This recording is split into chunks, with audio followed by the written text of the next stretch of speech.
Shalom, saudara yang dikasihi Tuhan.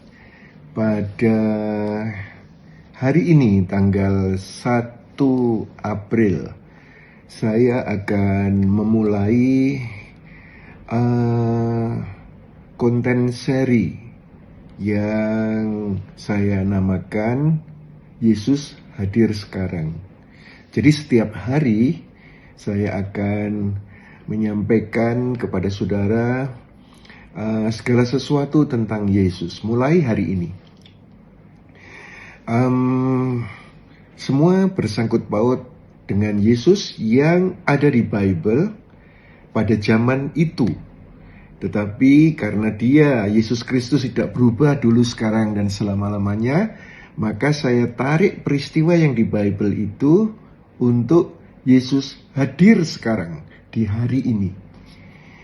Nah, pada hari pertama ini, saya akan menyampaikan tentang pribadi Yesus yang kasihnya tidak bersyarat. Tertulis di Lukas pasal 15 ayat 11 sampai 32, itu kisah anak yang hilang. Jadi peristiwa itu mungkin sudah sering saudara dengar atau bahkan sudah saudara hafal tentang anak yang hilang. Baik saudara, pernah nggak saudara itu merasa hidup itu kayak sinetron? Banyak drama, salah langkah, tapi tetap berharapnya endingnya itu happy. Nah, ada satu cerita dari Yesus yang jauh lebih dramatis. Tapi isinya bukan sekedar drama. Ini tentang kasih yang tidak bersyarat. Yesus menceritakan kisah seorang anak yang meminta warisan sebelum waktunya. Ayahnya belum meninggal, tetapi dia sepertinya sudah berharap, "Ayah, engkau matilah saja, kasih hartamu padaku yang menjadi bagianku." Dan sang ayah dengan kasih yang sangat luar biasa tetap memberikannya. Si anak pergi jauh setelah mendapatkan harta warisan itu, hidup foya-foya dan akhirnya bangkrut. Nah, saat kelaparan dia sadar bahwa bahkan pelayan di rumah ayahnya makan lebih baik daripada dia. Akhirnya dia pulang dengan rasa malu, siap jadi pekerja upahan. Tapi apa yang terjadi? Sang ayah malah berlari menyambutnya, memeluknya, dan merayakan kepulangannya. Bukan dengan hukuman, tetapi dengan pesta. Nah, apa pesan untuk kita? Yesus hadir sekarang. Kasih Tuhan itu tanpa syarat. Anak ini tidak disuruh untuk membersihkan kandang dulu, untuk menebus kesalahannya, tetapi langsung disambut dengan jubah, cincin, kasut, dan pesta. Dengar saudara, begitu juga Tuhan, dia tidak sabar untuk memberkatimu. Di zaman ini, seorang ayah yang terhormat tidak akan berlari. Tapi di sini, Bapa disebutkan oleh Yesus, malah dia berlari menyambut kita dengan penuh kasih. Perhatikan tentang sikap dari kakaknya.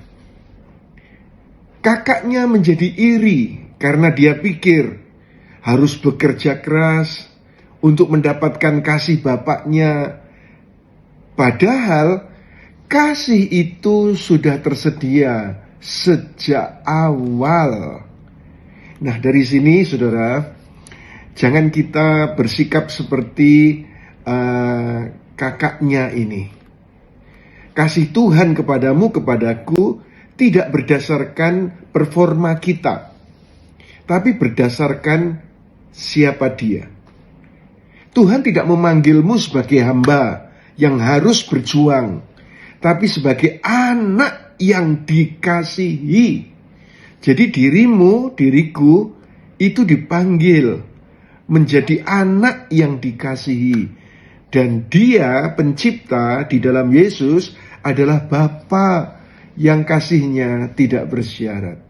Nah, kalau Bapa di surga tidak malu lari menyambutmu, kenapa kau masih ragu untuk balik ke dalam pelukannya, intim dengan Dia, karib dengan Dia, melekat kepadanya? Nah, sekarang saudara, jangan menunggu saudara layak untuk datang ke Tuhan. Dia sudah siap menyambutmu. Kalau ada teman yang jatuh, bersalah, berdosa, jangan menjadi seperti kakak sulung yang menghakimi, menjudge. Tapi jadilah representasi kasih Bapa. Percaya kalau Tuhan itu sungguh mengasihimu, bukan karena usahamu, tapi karena Dia memang Bapa yang baik. Nah, sekarang saudara, apakah selama ini kita merasa harus berusaha lebih untuk diterima Tuhan? Hari ini, terima saja kasih-Nya. Biarlah setiap kita bisa bersyukur karena Dia Bapa yang mengasihi kita tanpa syarat. Dan biarlah engkau datang bukan sebagai budak, tetapi sebagai anak yang dikasihi. Itulah pesan singkat. Yesus hadir sekarang di 1 April 2025. Kita akan berjumpa lagi pada esok hari 2 April 2025 tentang Yesus hadir sekarang dengan pesan, dengan tuntunan, dengan teladan, dan dengan berkat-Nya. Ayo kita berdoa. Tuhan, aku berdoa untuk semua yang mengikuti Yesus hadir sekarang. Biarlah Yesus hadir sekarang, hadir hari ini di kehidupan mereka, keluarga, pekerjaan, usaha, keuangan, kesehatan. Hadirlah Engkau sekarang dalam kehidupan mereka ya Tuhan. Dan karena Engkau hadir, mujizat terjadi, pertolongan dinyatakan, kebaikan Tuhan melimpah atas kami semua. Doa ini dijawab dalam nama Yesus. Haleluya. Amin. Sampai jumpa lagi esok hari. Tuhan Yesus memberkati saudara semuanya.